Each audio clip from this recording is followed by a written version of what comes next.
အားလုံးပဲမင်္ဂလာပါကျွန်တော်ရဲ့တကိုင်းဖောင်ပါမှာ YouTube channel ကနေပြန်လည်ကြိုဆိုလိုက်ပါတယ်ဒီကနေ့ကျွန်တော်ရှင်းဝေးလုပ်ပေးသွားမယ့်အကြောင်းအရာကတော့ Viber မှာကျွန်တော်တို့အကောင့်အသစ်ဖွင့်တာပဲဖြစ်ဖြစ်ရှိပြီးသားအကောင့်ကို login ဝင်ပြီးတော့ပြန်အသုံးပြုကျင်တာပဲဖြစ်ဖြစ်ပေါ့နော်အဲ့လို login ဝင်တဲ့အချိန်ကျွန်တော်တို့အကောင့်အသစ်ဖွင့်တဲ့အချိန်မှာအခုလိုစာတမ်းမျိုးကြီးပေါ်နေပြီးတော့ဒီ activation page ဖြစ်ပြီးတော့ပေါ့နော်ကျွန်တော်တို့ Viber ကနေကျွန်တော်တို့ဘက်ကို login ကိုမကြပြီးတဲ့ပြဿနာမျိုးကျွန်တော်တို့ကြုံနေရပြီဆိုရင်ကျွန်တော်အခုပြတဲ့နည်းလေးအတိုင်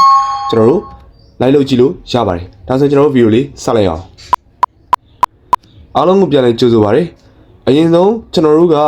ဒီ Viber ဘက်ကနေ activation page ဖြစ်ပြီးတော့ကုန်းမချပေးတဲ့ပြဿနာကိုဖြေရှင်းရမယ့်နည်းလေးတစ်နည်းရှိပါတယ်ဘာလဲဆိုရင်ကျွန်တော်တို့က Viber ဘက်ကိုကျွန်တော်တို့ report တင်ပေးရမယ့်နည်းပေါ့နော်အဲ့ဒီ report ကိုဘယ်လိုတင်ရမလဲဆိုတော့ကျွန်တော်ဆက်ပြီးတော့ပြောပါမယ်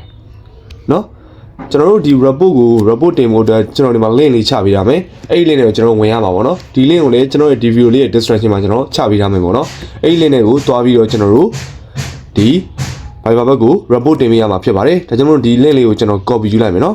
ယူပြီးဆိုရင်ကျွန်တော်ပြန်ထွက်လိုက်မယ်ထွက်ပြီးကျွန်တော်တို့ browser တစ်ခုခုဝင်လိုက်မယ်နော်ကျွန်တော်ဒီမှာ Chrome browser လေးကိုဝင်လိုက်ပါမယ် Okay Chrome browser လေးကိုရောက်ပြီဆိုရင်ကျွန်တော်ဒီ search bar မှာကျွန်တော်ခုနယူလာခဲ့တဲ့ link ကိုကျွန်တော်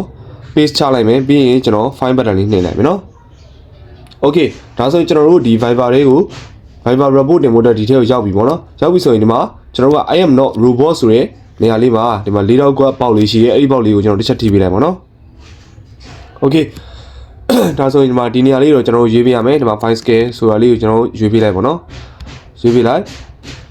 Okay ရွေးပြီးပြီဆိုရင်ကျွန်တော်တို့ဒီမှာ verify ဆိုတာလေးကိုနှိပ်ပေးလိုက်ပါနော်နှိပ်ပြီးပြီဆိုရင်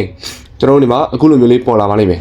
ဒီလိုမျိုးပေါ်လာပြီဆိုရင်ကျွန်တော်တို့ရဲ့အချက်လက်တွေကိုတိကျမှန်ကန်စွာတော့ကျွန်တော်တို့ထည့်ပေးရမယ်ဘာလို့လဲဆိုတော့ကျွန်တော်တို့ထည့်လိုက်တဲ့အချက်လက်တိုင်းကို Viber ဘက်ကနေသူတို့ပြန်ပြီးတော့ check in လုပ်မယ်ဒီကျွန်တော်တို့ဖြစ်တဲ့ error ကိုသူတို့အနေနဲ့ပြန်စစ်ပြီးတော့ဖြေရှင်းပေးမယ်သဘောရှိတာဖြစ်တဲ့အတွက်ကျွန်တော်တို့ထည့်လိုက်တဲ့အချက်လက်မှန်သမျှဒီလုံးဝကိုမှန်ကန်နေဖို့လိုပါတယ်ဒါဆိုရင် your email address ဆိုတဲ့နေရာမှာကျွန်တော်တို့ကဘာထည့်ပေးရမလဲဆိုရင်ကျွန်တော်တို့ကဒီ report ကိုတင်လိုက်တဲ့အချိန်မှာ Viber ဘက်ကနေကျွန်တော်တို့ကိုပြန်ဆက်သွယ်မယ်ပေါ့နော်ပြန်ဆက်သွယ်ရင် email နဲ့ပြန်ပြီးတော့ဆက်သွယ်မယ်အဲ့ဒီ email ကိုပြန်ပြီးတော့ဆက်သွယ်မယ်ကိုယ့်ရဲ့ email ကိုထည့်ပေးရမယ်ဒီ email လိပ်စာကကိုအမြဲသုံးနေတဲ့ email address ဖြစ်ဖို့လိုတယ်ပေါ့နော်ကျွန်တော်တို့ဒီမှာကျွန်တော် email address ကိုကျွန်တော်ထည့်လိုက်မယ်ထည့်ပြီးဆိုရင်ကျွန်တော်တို့ဒီမှာ name ပေါ့နော် name ဆိုတဲ့နေရာလေးမှာတော့ကျွန်တော်တို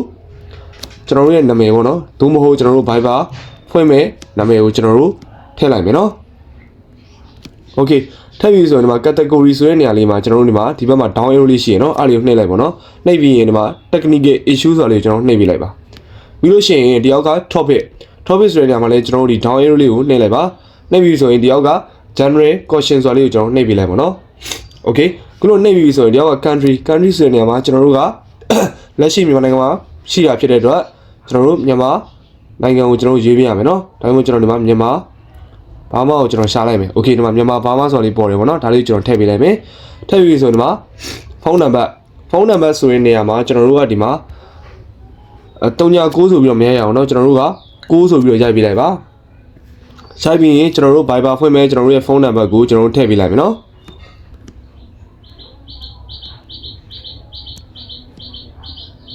Okay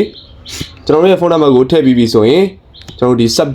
subject ဆိုတဲ့နေရာမှာဘာရေးရမလဲဆိုရင်ကျွန်တော်အခုရိုက်တယ်လို့လေးလိုက်ပြီးတော့ရေးပေးပါเนาะကျွန်တော်ဒီမှာ Viber activation phase ဆိုပြီးတော့ရိုက်လိုက်မယ်နော် Viber activation phase ဆိုပြီးတော့ရိုက်လိုက်ပါမယ်ပြီးရင်ကျွန်တော်တို့ဒီအောက်က distraction ဆိုတဲ့နေရာမှာလည်းကျွန်တော်တို့ခုန Viber activation ဆိုတဲ့အတိုင်းပဲကျွန်တော်တို့အပေါ်မှာရိုက်ခဲ့တဲ့အတိုင်းပဲကျွန်တော်တို့ဆက်ပြီးတော့ရိုက်လိုက်မယ်နော် Viber activation phase ဆိုတော့ပဲကျွန်တော်တို့ထပ်ပြီးတော့ရိုက်လိုက်မယ်ပြီးရင်ဒီအောက်ကကျွန်တော်တို့ mobile service provider ဆိုတဲ့နေရာမှာတော့ကျွန်တော်တို့ Viber ဖွင့်မယ်ဖုန်းနံပါတ်ကိုကျွန်တော်တို့ထည့်ပေးရမယ်ကျွန်တော်တို့အပေါ်မှာခုနထည့်ခဲ့တဲ့ဖုန်းနံပါတ်ကိုပဲ copy ယူပြီးထည့်လဲရပါတယ်ကျွန်တော်တို့ဒီမှာထည့်လိုက်မယ်နော်39ရိုက်လို့မရအောင်เนาะကျွန်တော်တို့959ဆိုပြီးတော့ရှင်းမှာထားပြီးတော့ရိုက်ရမယ်